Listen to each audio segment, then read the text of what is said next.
So today we will start lecture number 7 on classification of manufacturing process.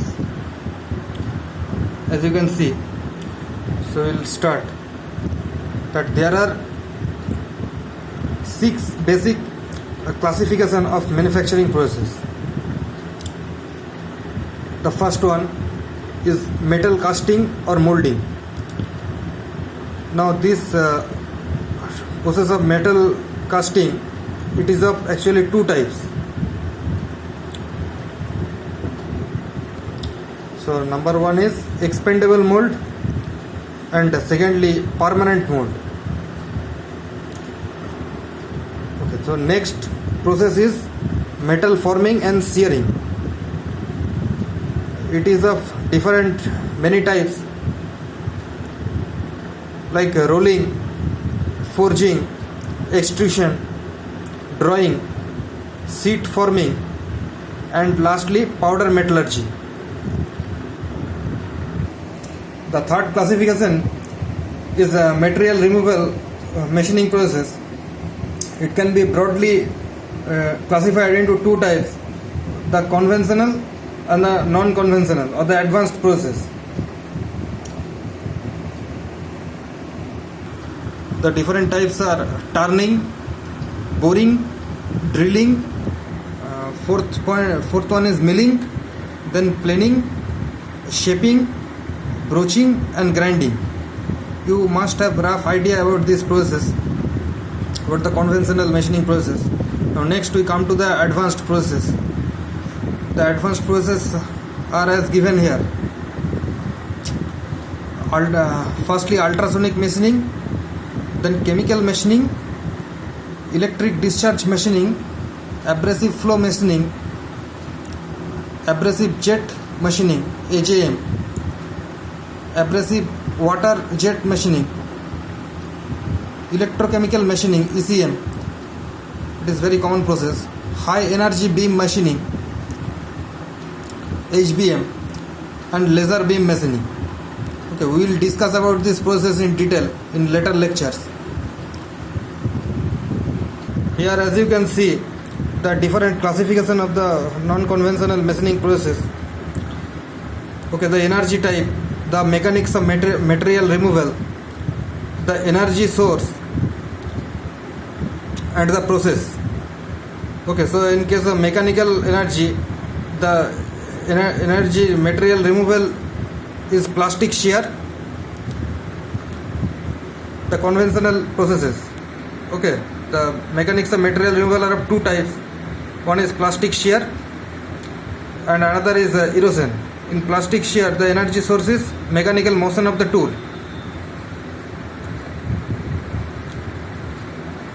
Okay, now in case of erosion, we have energy sources mechanical fluid motion.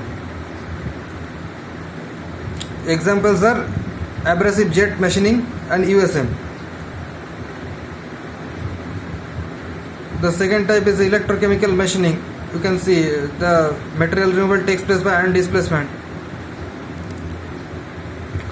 Energy source is electricity. Okay, next we come to mechanical and electrochemical energy. So the material removal takes place by shear and ion displacement. The energy source is electric current and mechanical motion. Electric current and mechanical motion. And in the chemical energy type, there are two types of material removal: corrosive action, example is chemical machining, and fusion and vaporization. And this energy removal takes place by fusion and vaporization in the form of electric sparks. Example is electric discharge machining EDM.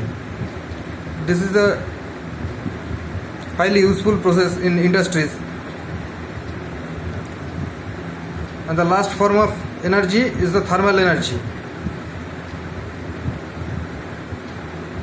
The energy source is in form of powerful radiation. Example is laser beam machining, where the energy is concentrated in a very small point. and ionized substance. The second type is ionized substance. Example, ion beam machining and plasma arc machining. Okay, so these are some of the classification of the non-traditional machining process. Next, we come to the fourth type of fourth classification of manufacturing process. These are the joining processes. Okay, joining process. It is broadly of two types. Sorry, not two types, but of four types. Okay, first one is welding, brazing, and soldering. Second one, the advanced joining materials, advanced joining machining process. These are again can be subdivided into number one, plasma arc and plasma MIG, means metal inert gas welding, projection welding, ultrasonic welding, electron beam welding, laser welding, microwave joining. Okay, third type of joining process is diffusion bonding and adhesive bonding. Okay, so there is no scope for discussing this process now. Okay, you just know the various types of processes for now. Lastly, the finishing process. Finishing process are of different types like polishing, buffing, okay, painting, and anti-corrosion coating. So the sixth and the last classification of manufacturing is the rapid manufacturing process. The rapid manufacturing process, these are of number one, stereolithography, selective laser sintering, fused deposition modeling, three-dimensional printing. Next is laminated object manufacturing, LOM, and the last one is laser engineered net shaping. Okay, so these are the rapid manufacturing process. So we have completed all the six classification of manufacturing. Okay, so now we will study about how to select the appropriate process for machining. Okay, so now we come to the selection of appropriate processes. Okay, one or more appropriate manufacturing process amongst the following processes are chosen while considering.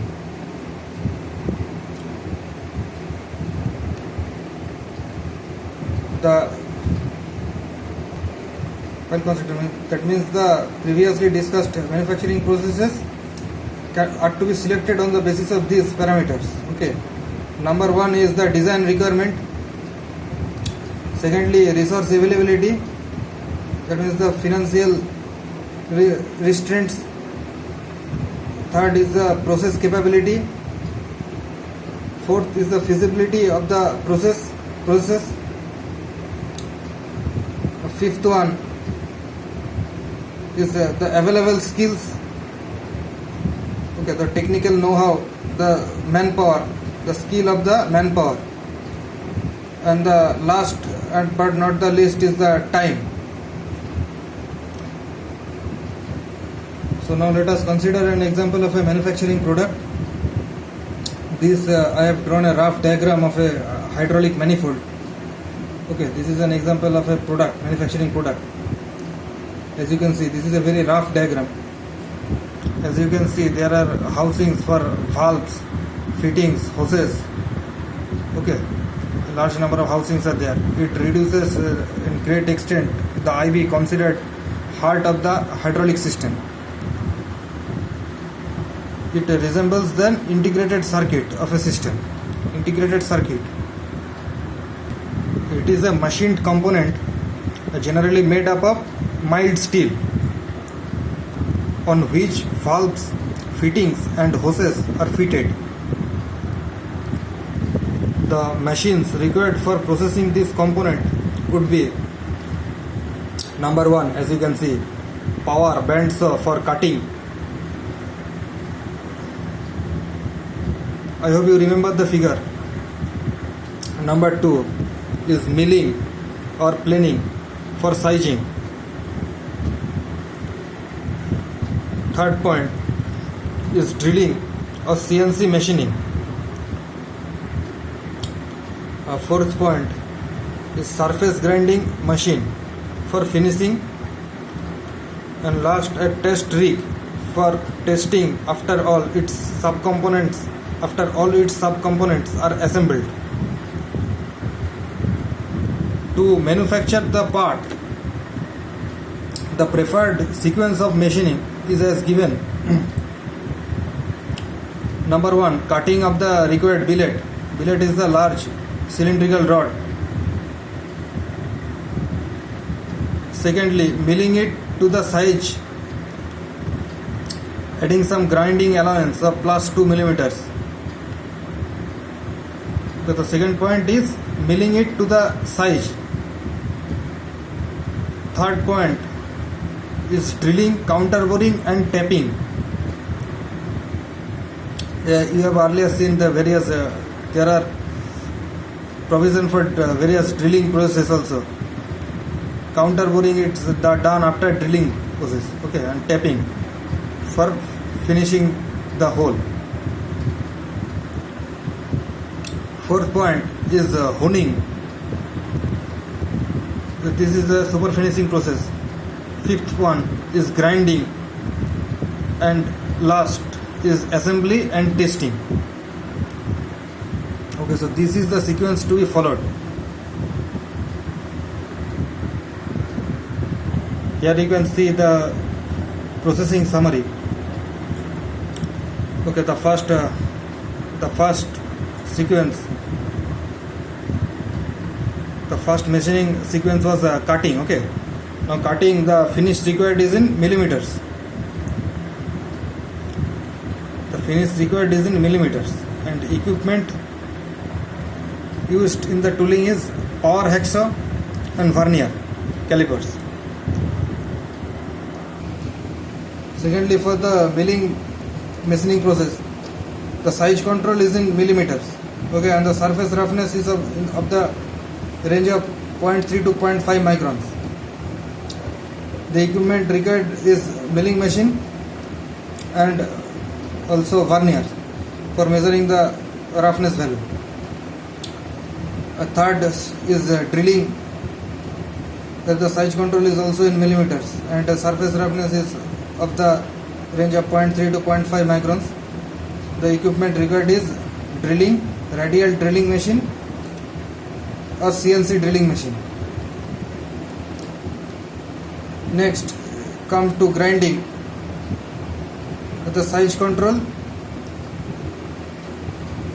Next process is grinding. Okay, the size control is in microns, but to the range of 10 to the power minus 6 meters. Again, surface roughness is in the range of 0.1 to 0.2 microns. The machine equipment required is surface grinding machine and micrometer, surface finish tester. The fifth process is assembly and testing. The finish required. Here the functionality and the rated pressure costs are to be done, and the equipment required is test rig, pressure gauge timer. Okay, so this is all about the processing summary. Now let us see one more example on process capability to understand the concept. Okay, so accessing process capability value for an individual process requires the process to be under statistical control. So we will understand this with an example. A very important consideration in this is the concept of central limit theorem. Okay, so now we will see what is central limit theorem. So this central limit theorem, it governs most of the control schemes. Okay, now what this central limit theorem says, we'll see that irrespective of the shape of the distribution of the population or universe, irrespective of the shape of distribution of population or universe, distribution of the population or universe, the distribution of average values of samples drawn from that universe will tend towards a normal distribution as the sample size grows. Here you can see. So the practical applications of the central limit theorem are immense. Further, all the process control tools of the charts are based on this central limit theorem. This is the second point.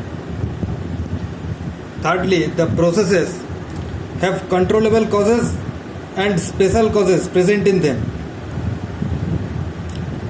When we, the fourth point, when we remove these, then the processes will be under statistical control. Okay, I repeat once more. Firstly, the practical applications of central limit theorem are immense. Secondly, further, all the process control tools or charts are based on this central limit theorem. Processes have controllable causes and special causes present in them. When we remove these, then the processes will be under statistical control. Okay, now we will see what are the controllable and the uncontrollable causes. Okay, before this I shall say some other 2 points. That is, the Pareto analysis is the process of ranking opportunities to determine which of the many potential opportunities should be pursued first. It states that separating the vital few from the trivial many. So now you come to the controllable and the uncontrollable causes. The controllable causes include those which can be reduced and are produced due to known causes, such as human errors, machine settings, etc. In the uncontrollable causes are the inherent variations that are beyond the control and are sometimes termed as natural variances, which exist in all processes. Once the controllable causes are removed, to a large extent the process comes under control, or is commonly termed as under statistical control. So once the controllable causes are removed, to a large extent the process comes under control, or is commonly termed as under statistical control. Then only the inherent causes remain. I will show a curve to demonstrate the effects. Okay. So this is the curve. See this curve carefully. Here it is the time in this axis, and this is the size. So this is the time axis and this is the size axis. Okay. Now we will consider 2 limits. One is the lower specification limit, as shown here. It is the LSL, and the other is the upper specification limit. Here it is the upper specification limit. I have not written over here. This is the upper specification limit.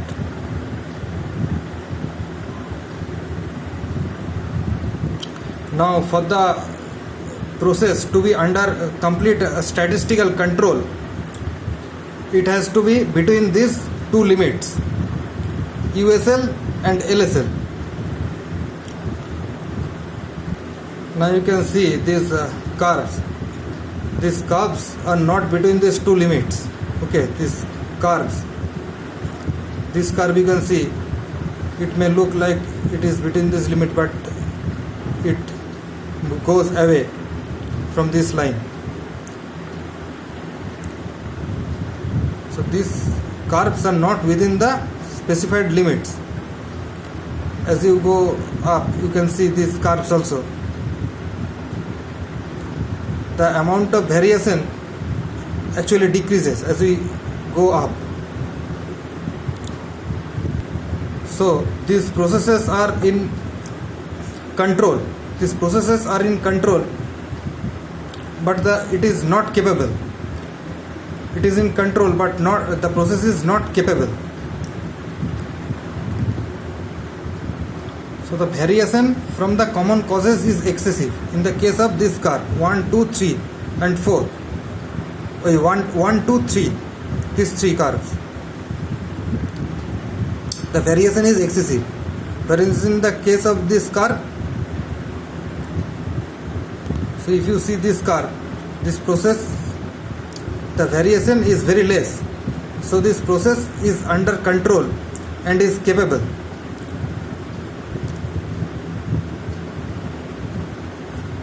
This is not represented here. So this actually goes like this.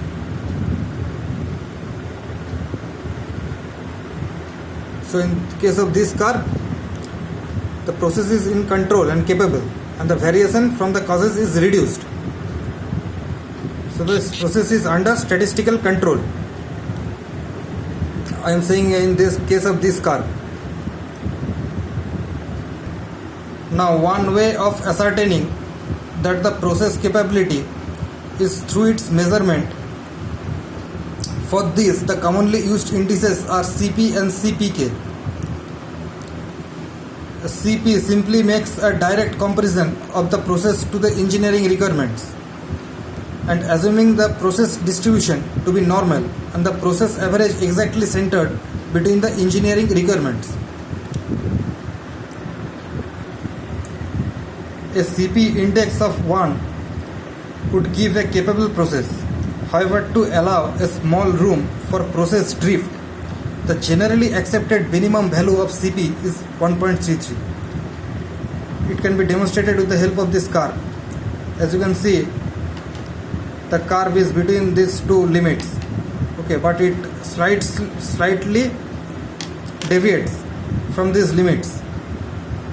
That is plus minus 3 sigma. Okay, now the mu, which represents the mean. Now from this mu, the plus minus 3 sigma variation is allowed.